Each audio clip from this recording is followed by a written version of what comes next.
कभी ऐसा लगता है कि लाइफ का असली मतलब क्या है, हम यहाँ क्यों हैं, और ये जो अपनी पसंद चुनने की फ्रीडम है, ये आजादी कभी कभी कितनी भारी पड़ जाती है ना। ये कुछ ऐसे गहरे सवाल हैं जिनसे हम सब कभी न कभी टकराते हैं, सोचते हैं इनके बारे में। आज की हमारी चर्चा एक ऐसी फिलॉसफी पर है जो इन्हीं सवालों के आसपास घूमती है, अस्तित्ववाद यानी एग्जिस्टेंशियलिज्म। बिल्कुल। और ये कोई एक फिक्स्ड थियरी नहीं है, बल्कि सोचने का एक तरीका है जो खासकर 19वीं और 20वीं सदी में सामने आया। इसमें मेन फोकस इंसान के होने पर, उसके वजूद पर, उसकी आजादी पर और हाँ, इस दुनिया में उसकी जिम्मेदारी पर है। तो आज हम यही समझेंगे कि ये अस्तित्ववाद आखिर है क्या चीज, इसके खास आइडियाज कौन से हैं, और क्या आज की भागदौड़ वाली जिंदगी में भी ये हमारे लिए रेलेवेंट है। चलिए इसे थोड़ा खोलकर समझते हैं। अस्तित्ववाद का एक बहुत फेमस आइडिया है, शायद सबसे ज्यादा सुना जाने वाला। जीन पॉल सार्त्रे ने कहा था, एग्जिस्टेंस प्रीसीड्स एसेंस। इसका मतलब क्या हुआ? मतलब कि इंसान का वजूद, उसका होना, उसके क्या होने से पहले आता है। ये थोड़ा कंफ्यूजिंग लग सकता है। हाँ, सुनने में थोड़ा अजीब लग सकता है। इसे ऐसे समझे, जैसे कोई कुर्सी या चाकू बनाते ना, तो पहले दिमाग में उसका एक मकसद होता है। कुर्सी बैठने के लिए है, चाकू काटने के लिए। उसका एसेंस यानी उसका सार, उसका मकसद, वो पहले से तय होता है, फिर वो चीज बनती है। अच्छा, तो उसका पर्पस पहले आता है। हाँ, लेकिन इंसानों के साथ ऐसा नहीं है। अस्तित्ववाद यही कहता है, हम पहले इस दुनिया में आ जाते हैं, बस होते हैं, एग्जिस्ट करते हैं। हमारा कोई पहले से तय किया हुआ स्वभाव या पर्पस नहीं होता। मतलब कोई ब्लूप्रिंट नहीं है हमारे लिए। नहीं, कोई ब्लूप्रिंट नहीं। हम यहाँ आकर अपने कामों से, अपने चॉइसेस से खुद को बनाते हैं, खुद को डिफाइन करते हैं। अच्छा, तो मतलब हम एक खाली कैनवस की तरह है और रंग हमें खुद भरने हैं अपनी जिंदगी में। बिल्कुल सही कहा, बिल्कुल सही। और यहीं से जुड़ती है एक बहुत बड़ी बात। अगर कोई पहले से लिखा हुआ मतलब नहीं है, तो हमें अपनी लाइफ का मीनिंग खुद बनाना पड़ता है। खुद बनाना पड़ता है। हाँ, ये एक बहुत बड़ी आजादी है ना? लेकिन सोचिए, ये साथ ही एक बहुत बड़ी जिम्मेदारी भी है। जिम्मेदारी कैसे? क्योंकि आप जो भी बनते हैं, जो भी करते हैं, उसके लिए आप ही जिम्मेदार हैं। आप किस्मत को या हालात को या समाज को दोष नहीं दे सकते। तो ये फिलॉसफी पर्सनल फ्रीडम पर बहुत जोर देती है फिर। हाँ, बहुत ज्यादा। सार्त्रे तो यहां तक कहते थे कि हम आजाद होने के लिए कंडेम्ड हैं। कॉन्डेम्ड मतलब मजबूर है। हाँ, हम चुनाव करने से बच ही नहीं सकते। आप सोचे कि मैं कोई चुनाव नहीं करूंगा, तो वो भी अपने आप में एक चुनाव है। बात तो सही है। और हर चुनाव की जिम्मेदारी पूरी तरह हमारी है। हम ये नहीं कह सकते कि अरे समाज ने ऐसा करवाया या मेरी किस्मत में यही लिखा था। ये बहाने नहीं चलते। ये काफी इंटेंस बात है। अच्छा, इसी से जुड़ा हुआ एल्बर्ट कामू का एब्सर्ड यानी बेतुकेपन का आइडिया है, वो थोड़ा समझाएंगे? सुनने में थोड़ा अजीब लगता है ये शब्द एब्सर्ड। हाँ, कामू का ये विचार काफी दिलचस्प है और गहरा भी। एब्सर्ड का मतलब है वो टकराव, वो कॉन्फ्लिक्ट जो इंसान और दुनिया के बीच है। देखिए, हम इंसान हैं, हम लगातार अपनी जिंदगी में गहरे मतलब ढूंढते हैं, कोई बड़ा मकसद चाहते हैं, कोई जवाब ढूंढते रहते हैं। हाँ, हम सब जानना चाहते हैं कि हम यहाँ क्यों हैं, सबका पॉइंट क्या है। बिल्कुल। लेकिन ये दुनिया, ये यूनिवर्स, वो खामोश रहता है। वो हमें कोई साफ सीधा जवाब नहीं देता। कामू कहते हैं कि ये जो हमारे मतलब की तलाश है और दूसरी तरफ दुनिया की ये खामोशी, इनके बीच का जो गैप है, जो मेल नहीं खाता, यही अब्सर्ड है। अच्छा, जैसे हम चिल्ला रहे हो और कोई सुन ही ना रहा हो। हाँ, कुछ ऐसा ही। जैसे हम एक बंद दरवाजे पर दस्तक दे रहे हैं और हमें पता है या शक है कि अंदर शायद कोई है ही नहीं जवाब देने के लिए। पर ये सुनने में थोड़ा निराशाजनक, थोड़ा डिप्रेसिंग नहीं लगता कि मतलब यूनिवर्स को हमारी कोई परवाह ही नहीं है? लग सकता है, बिल्कुल। पहली बार सुनने में ये थोड़ा धक्का दे सकता है, लेकिन कामू के लिए इसका मतलब हार मान लेना या निराशा में डूब जाना नहीं था। वो कहते थे कि इस एब्सर्डिटी को, इस बेतुकेपन को जानने के बावजूद हमें रिवोल्ट करना चाहिए, विद्रोह करना चाहिए। विद्रोह किसके खिलाफ? दुनिया के खिलाफ। दुनिया की खामोशी के खिलाफ, उसकी बेपरवाही के खिलाफ विद्रोह। और ये विद्रोह कैसे होगा? जिंदगी को पूरी शिद्दत से जीकर, पूरी पैशन के साथ।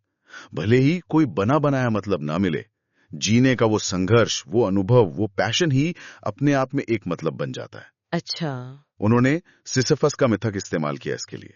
वो ग्रीक कहानी वाला राजा जिसे देवताओं ने सजा दी थी कि वो एक भारी पत्थर पहाड़ पर चढ़ाएगा। हाँ हाँ, और जैसे ही वो ऊपर पहुंचता था पत्थर फिर लुढ़क कर नीचे आ जाता था। बिल्कुल, हमेशा के लिए यही सजा थी।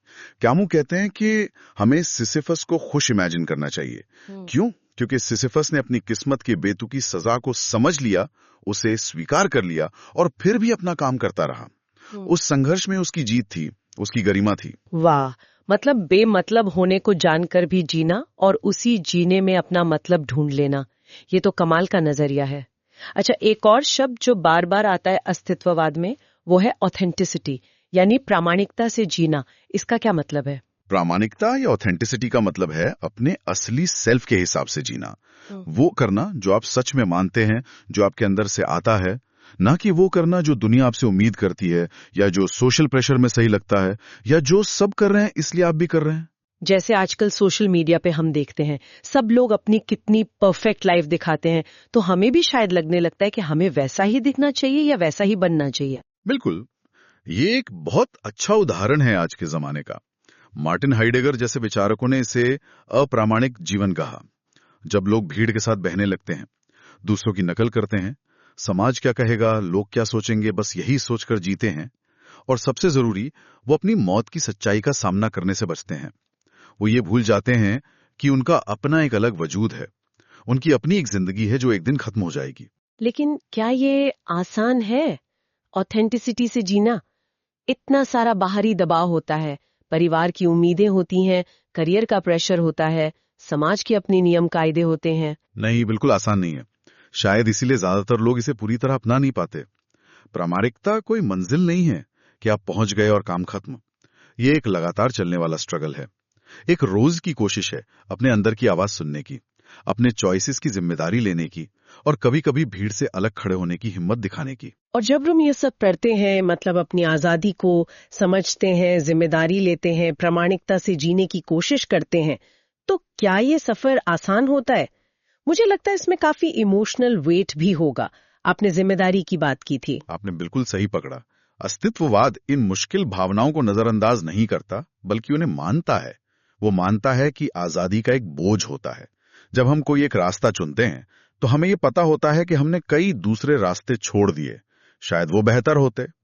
इस सोच से एक तरह का संताप, एक एंग्विश होता है। हाँ, वो क्या होता अगर वाली फीलिंग। बिल्कुल। और ये सोचना कि मेरे इस चुनाव का असर दूसरों पर क्या पड़ेगा, ये भी एक भारीपन लाता है। ये जिम्मेदारी का एहसास है। और भविष्य की अनिश्चितता, कि पता नहीं मेरा फैसला सही होगा या नहीं, इससे तो एंजाइटी होती होगी। हाँ, बिल्कुल। अनगिनत पॉसिबिलिटीज का एहसास चिंता यानी एंजाइटी पैदा करता है। कीरकेगार्ड ने इसे फ्रीडम्स डिजीनेस कहा था, आजादी का चक्कर। और जब हमें ये एहसास होता है कि सब कुछ हमारे कंट्रोल में नहीं है, दुनिया में बहुत कुछ है जो हमारे बस के बाहर है, तो निराशा यानी डिस्पेयर भी महसूस होती है। तो ये फिलॉसफी तो काफी नेगेटिव साउंड कर रही है। अब संताप, चिंता, निराशा, ये तो भारी शब्द हैं। देखने का नजरिया है। हाँ, ये शब्द भारी हैं, लेकिन अस्तित्ववाद इन्हें सिर्फ नेगेटिव नहीं मानता। वो इन्हें एक तरह का सिग्नल मानता है, एक गेटवे, जैसा आपने कहा। ये भावनाएं हमें जगाती हैं। संताप हमें हमारी जिम्मेदारी का एहसास कराता है, चिंता हमें हमारी आजादी की विशालता दिखाती है, निराशा हमें हमारी सीमाओं को स्वीकार करना सिखाती है। ये हमें सोचने पर मजबूर करती हैं कि हमारे लिए सच में क्या जरूरी है, हम अपनी जिंदगी को कैसे जीना चाहते हैं। ये सतहीपन से हटाकर गहराई की तरफ ले जाती हैं। अच्छा, मतलब इन नेगेटिव लगने वाली फीलिंग्स में भी एक तरह का पॉजिटिव पोटेंशियल है। बिल्कुल, उनका सामना करने से ही हम शायद ज्यादा प्रामाणिक बन पाते हैं। और मौत का डर, ये भी तो एक बड़ी सच्चाई है जिसके बारे में हम ज्यादा सोचना नहीं चाहते। बिल्कुल, मौत का विचार शायद सबसे बड़ा एग्जिस्टेंशियल सवाल है। लेकिन अस्तित्ववादी मानते हैं कि मौत का एहसास ही लाइफ को अर्जेंसी और इम्पोर्टेंस देता है। अगर हमें पता हो कि हम हमेशा जीने वाले हैं, तो शायद हम आज का काम कल पर टालते रहेंगे, चीजों को गंभीरता से नहीं लेंगे, हाँ, ये बात तो सही है। जैसे एग्जाम की डेट पास आती है तभी पढ़ाई तेजी से होती है। हाँ, कुछ वैसा ही समझ लीजिए। ये जानना कि हमारा समय सीमित है, फाइनाइट है, हमें अपने होने पर, अपने एग्जिस्टेंस पर गहराई से सोचने पर मजबूर करता है। ये हमें सतही, सुपरफिशियल जिंदगी जीने के बजाय एक मीनिंगफुल जिंदगी जीने के लिए मोटिवेट करता है। हाइडेगर ने इसे मृत्यु की ओर होना, बीइंग टुवर्ड्स डेथ कहा। इसका मतलब ये नहीं कि हर वक्त मौत के बारे में सोचते रहो और डरते रहो, बल्कि ये समझो कि अंत निश्चित है, इसलिए अपने आज के पलों को, अपने वर्तमान को पूरी प्रामाणिकता से जियो, उसे महत्व दो। ये सारे आइडियाज काफी गहरे हैं और सोचने पर मजबूर करते हैं। इनका असर सिर्फ फिलॉसफी की किताबों तक ही रहा या कहीं और भी देखने को मिला, मतलब रियल वर्ल्ड में? देखिए, या सार्थ का नॉवल नौजिया, कैम्यू का द स्ट्रेंजर, इन सब में आपको अकेलेपन, आजादी मतलब की तलाश जैसे थीम्स मिलेंगे। किरदारों को अक्सर मुश्किल नैतिक चुनाव करते हुए अपने अस्तित्व से जूझते हुए दिखाया जाता है। ये सीधे सीधे एग्जिस्टेंशियल सवाल उठाते हैं। और थिएटर में भी शायद वो वेटिंग फॉर गडो वाला नाटक। हाँ बिल्कुल, सैमुअल बेकेट्स का नाटक वेटिंग फॉर गडो तो क्लासिक उदाहरण है।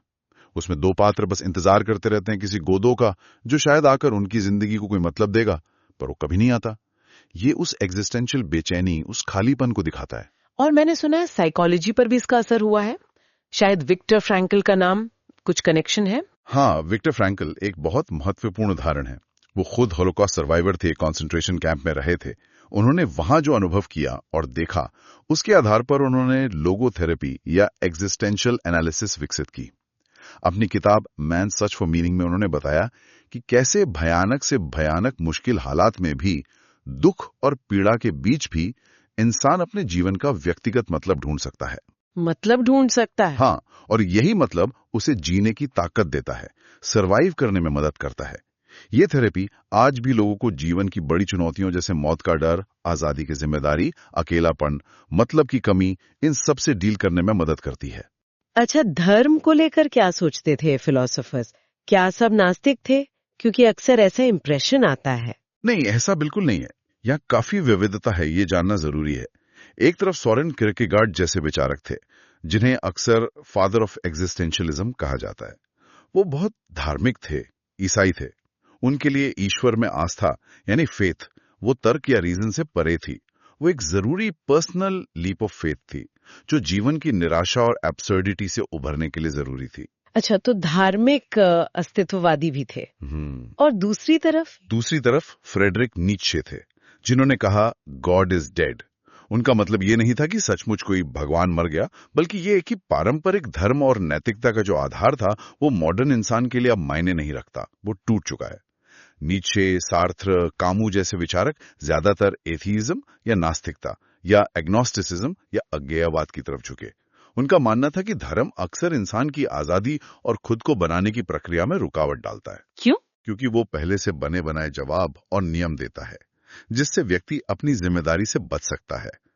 सार्त्र का मानना था कि अगर ईश्वर नहीं है तो सब कुछ परमिसिबल है, और इसलिए इंसान पूरी तरह से अपनी चॉइसेस के लिए जिम्मेदार है।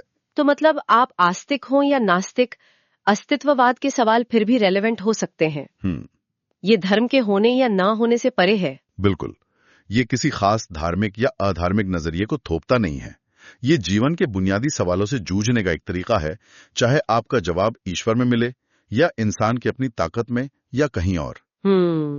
जाहिर है, इतने रैडिकल विचारों वाली फिलॉसफी की आलोचना भी तो होती होगी। क्या कमियां निकाली जाती हैं इसमें? हाँ, जरूर होती है, और कई तरह की आलोचनाएं हैं। एक आम आलोचना ये है कि ये बहुत निराशावादी, पेसिमिस्टिक है, हमेशा चिंता, डर, मौत, बेमतलबी की बात करती है। आलोचक कहते हैं कि ये जीवन की खुशी, उम्मीद, प्यार, कम्युनिटी जैसी पॉजिटिव चीजों को नजरअंदाज करती है या कम आंकती है। और वो व्यक्तिवाद वाली बात कि ये बहुत ज्यादा इंडिविजुअलिस्टिक है, सिर्फ मैं, मेरी आजादी, मेरी पसंद पर फोकस करती है।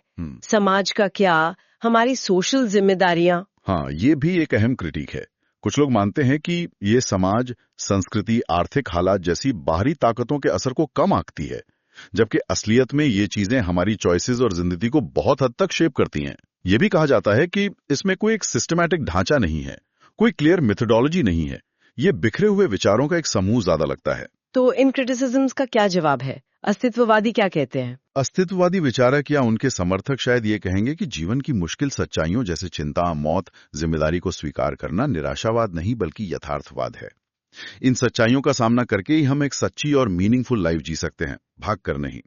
और जहां तक व्यक्तिवाद की बात है, उनका कहना है कि व्यक्तिगत जिम्मेदारी पर जोर देने का मतलब सामाजिक जिम्मेदारी को नकारना नहीं है, बल्कि समाज व्यक्तियों से ही बनता है, और जब व्यक्ति अपनी जिम्मेदारी समझते हैं, प्रामाणिकता से जीते हैं, तब ये एक बेहतर, ज्यादा जिम्मेदार समाज बन सकता है। ये दोनों जुड़े हुए हैं।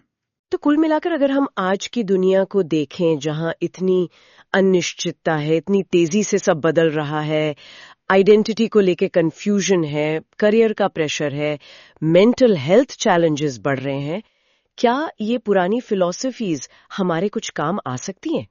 क्या ये रेलेवेंट है? मुझे लगता है आज ये पहले से भी ज्यादा रेलेवेंट है, बल्कि शायद बहुत ज्यादा। देखिए, आज दुनिया बहुत तेजी से बदल रही है। पुरानी मान्यताएं, पुराने सहारे टूट रहे हैं।